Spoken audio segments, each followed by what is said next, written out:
बे ओनसोला मोनथाम समस्तियाव हाबदों जिहेतु नैबे गहपुरा जोंहा धोनस्रि समस्तियाव हाबदों बेबायदिनो माखासेया रौतायाव आरो माखासे ओनसोला जोंहा हरिसिंगायाव हाबदों दा दिनै आङो धोनस्रि समस्तिनि बेयाव फैदों गहपुराव जोंहा धोनस्रि समस्तिनि बिजाथि रुजुगोरा मुसाहारि बिथाङा लोगोआव दंफायो दा फैबाय थानाय बिसायख'थियाव जाहाथे बिटिआर सुक्ति बादियै जिहेतु बिथांमोननि गोबाव समनि जे लुबैनाय जे हास्थायनाय आसा मिजिंफ्रा जाफुंसारबाय गोलाव समाव बिथांमोना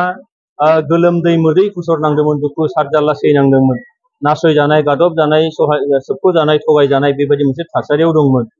1989 मायथाइयाव बड'फानि जे सोमावसारनाय समाव 534 बर' सुबुं आगोमा बर' सुबुंफ्रा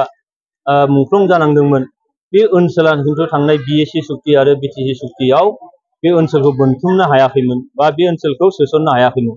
नाथाय मानगोनां प्रमद बर' दैदेननायजों लोगोसेयैनो जोंहा गोबिन्द बसुमतारी रन्जन दैमारि आरो एनडिएफबिनि जा रुजुगोरा मुसाहारि बिथांमोनखौ लाफानानै गासैबो सोमावसारग्रा हान्जाफ्रा ज' जानानै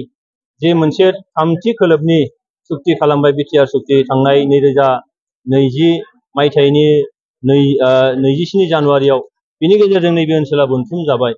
आरो गिबि खेबनि थाखाय दिनै बिथांमोनहा फैगौ 22 सेप्तेम्बराव बिसायख'थियाव बाहागो लानो मोनजेनसिगोन दा बेनिखायनो आं खावलायदों जे बे ओनसोलनि रायजो राजाफ्रा जाहाथे बे बाथ्राखौ मोजां गोसोआव लाखिनानै जोंनि रुजुगोरा मुसाहारि बिथांजों लोगोसेनो मोनथाम समस्तियाव डक्टर निरुत स्वर्गियारि आरो जोंहा सन्जय स्वर्गियारि बिथांमोननो जाहाथे भटखौ होयो बेखौ थाखायनो आङो दिनै 125 एमेन्डमेन्टआ जुदि जायाब्ला दिनै गहपुरनिफ्राय थानानै माखासे बर' गामिफोर बिटिआरआव थागोन ना जिहेतु नोङो सुक्तिनि दफा हिसाबै बे 122 एमेन्डमेन्टआ बाव माखासे बुस्थुखौ नायनांगौ दं जोंहा मोनसेया जाहैबाय बाव फाइनान्सियेल एमेन्डमेन्टनिबो बाथ्रा दं डाइरेक्ट फाइनान्सनि बाथ्रा दं बेयाव मिथिबायना जे जोङो काउन्सिलाव डाइरेक्ट फाइनान्स होनांगौ मानो जे काउन्सिलखौ सिक्स सिडिउलखौ सुक्ति खालामो भारत सरकारा आरो बेखौ नायनायनि दायित्वखौ स्टेटआव हरो नाथाय स्टेटआ बेखौ मोजाङैनो जौगानायनि खामानि बा डाइरेक्ट जोङो सेन्ट्रेलनिफ्राय माखासे जोंहा जौगानायनि फान्डफोर मोनबोनांगौ हाबाफारिफोरजों जोंहा बोनथुम जानांगौ दा बेयाव माखासे जेंनाफोर नुजादों जायनि थाखायनो जोङो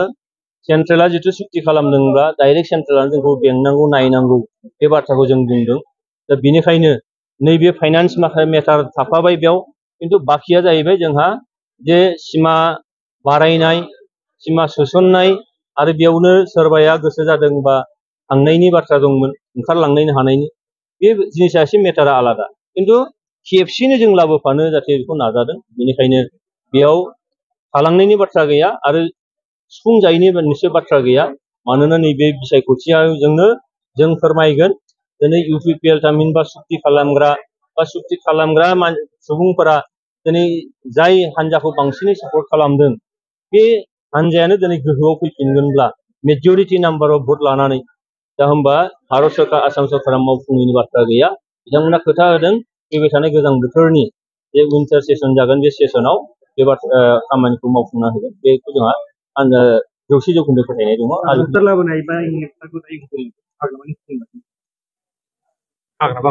हाग्रामानि कपि खालामदों दा हाग्रामा महिलारि बिथाङा मा बुङो मा बुङा मानोना बिथांनि फुङाव मोनसे बुंगोन बेलासियाव मोनसे बुंगोन आरो बिथाङा साहा होनोबा खोलाखौ बुजायो खोला होनोबा माने साहाखौ बुजायो सानजा होनोबा सोनाबखौ बुजिनांगोन बिथांनि बाथ्राखौ खुनु मोनसे बाथ्राजों खुनु खाब जाया दा बेनिखायनो दिनै जोङो रायजो राजाफोरखौ थिग मोनसे समावनो मोनसे बाथ्राखौ जोङो फोरमायनांगोन खामानि मावनाया स्पिड आप जानांगोन बे खारनाव दिनै इउपिपिएलआ जिथु सरकाराव दङ सरकार दं हिसाबै जोङो रायजो राजाफोरनि मोजां खामानि मावनो थाखाय समजों खाबजानानै खामानि मावनो थाखाय माखासे हाबाफारिफोर लादों आरो बे हाबाफारिफोरनि गेजेरावनो बे मोनसे सोरखौबा कपि खालामनायनि बाथ्रा गैया मानोना हाग्रामानि कपि खालामना नांगौ होननाय बेबायदि जेबो मुवायानो गैया जों सोलोंनांगौनि बाथ्रायानो गैया सोलोङोबा जों बेनिफ्राय बुलाय सोलाय सोलोंनांगोन सोलोङोबा जों थगायनाय सोलोंनांगोन सोलोङोबा जों जाफ्ल'नाय सोलोंनांगोन खिन्थु जोंहा बिदि बेफोरबायदि हाबाफारिनिफ्राय जों बिराद गोजानाव इउपिपिएलआ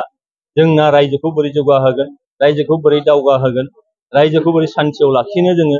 बेनि थाखायसो जों खामानि मावो बेनिखायनो हाग्रामानियाव सोलोंनांगौ जोंहा जेबो गैया जोंनिखौ बिथाङा सोलोङोबा सोलोंनो हायो आरो सोलोङोबा बिथांनिनो मंगल जागोन।